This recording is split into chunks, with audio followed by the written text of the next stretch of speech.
c'est le grand jour, on arrive au Red Bull Car Park Drift. Donc là, ils ont réservé un circuit de karting. Et alors au Maroc c'est déjà sympa parce que c'est sur une espèce de grande plateforme, un peu comme un spot de stun pour nous. Et là ils ont vraiment réservé un circuit de karting pour mettre beaucoup plus d'items. Donc il y a des petits endroits, des clipping points où tu dois taper, ça doit se remonter. Il y a une grosse boule, ça fait beaucoup plus axé voiture, voilà c'est ça. Ça fait pas plus pro parce qu'au Maroc c'était vraiment cool, c'était vraiment du gymkhana pur, et là c'est un mix entre de la race et du gymkhana. Donc hier je les ai vus vite fait s'entraîner, j'ai pas pu filmer parce que je bossais sur la moto, et donc là aujourd'hui on a une vidéo rien que pour ça toute la journée. On va filmer pour vous avec les voitures et tout ça, et là on va aller directement d'ailleurs visiter les voitures.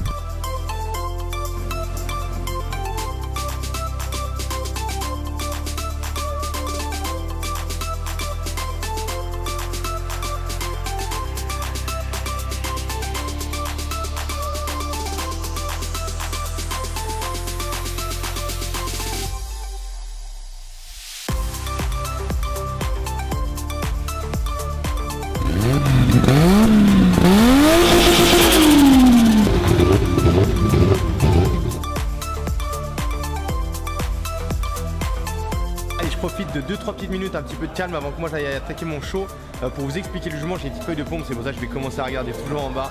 Il y a plusieurs critères. Moi j'ai fait juge au Maroc, cette fois-ci ici c'est 4 autres personnes, des pilotes pro qui savent de quoi ils parlent. Et il y a plusieurs sections en fait, chaque pilote n'a pas d'essai, c'est un peu bizarre, mais ils y vont directement pour leur finale. Comme ça, c'est comme ça, ils sont éliminés s'ils sont pas dans le top 8. Après ils gardent les 4 premiers et après il y a une super finale. Ils sont jugés en fait sur il va y avoir 3 sections et chaque juge regarde une section différente. Après tu regardes aussi est-ce qu'ils ont tapé la boule, est-ce qu'ils ont touché les clipping points, est-ce qu'ils ont fait beaucoup de fumée, est-ce qu'il y a beaucoup de bruit aussi sur la voiture. Donc voilà, à la fin ils ont une note et ils sont classés et éliminés plus ou moins. Le but c'est d'être le plus consistant, le plus précis et le plus fluide possible en gardant de la vitesse. Il n'y a pas de chrono, mais le but c'est d'avoir un run énergique avec beaucoup de fumée, etc. Donc ça va vraiment envoyer.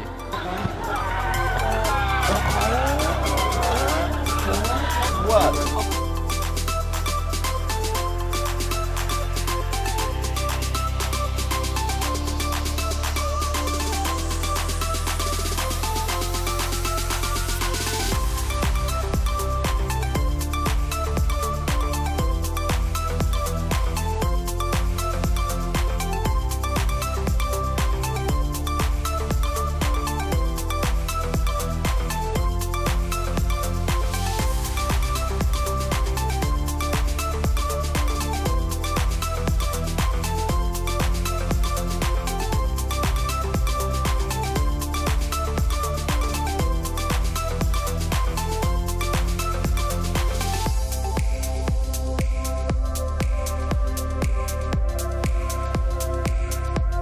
Bon bah vous vous doutez de ce qui s'est passé. J'ai pas réussi à passer la caméra à qui que ce soit parce que c'était le rush complet.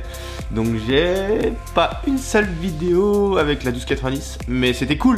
Le monde était très réceptif, j'avais vraiment peur parce que bah tu sais t'as toutes les voitures qui roulent, qui font beaucoup de bruit, et toi t'arrives, t'es un petit peu plus classique. Et non, ça s'est vraiment très bien passé. Ça donne vraiment envie de rouler sur cette moto parce que bah, je l'ai pas trop maîtrisé, c'était la deuxième journée que je l'avais. Donc ouais, ça mérite un peu plus d'approfondissement dans le futur, un peu plus de préparation aussi, pourquoi pas mettre un bras aussi en long. Mais la puissance elle est démoniaque, ça tape hein. Voilà, ça pousse, et c'est même des fois même limite flippant parce que dès que t'étais un peu stressé, dès que j'étais un petit peu à l'arrache, ça partait dans tous les sens. Mais le moteur il est j'ai ma moto turbo, elle marche fort. Mais là c'est un niveau au-dessus, alors j'imagine même pas si on arrive à mettre un turbo là-dessus, ça pourrait être ouf. Voilà. Demain, qu'est-ce qu'on va faire? Demain on a une grosse journée parce que déjà je pars le soir, mais apparemment dans la journée on réserve 2-3 petits trucs.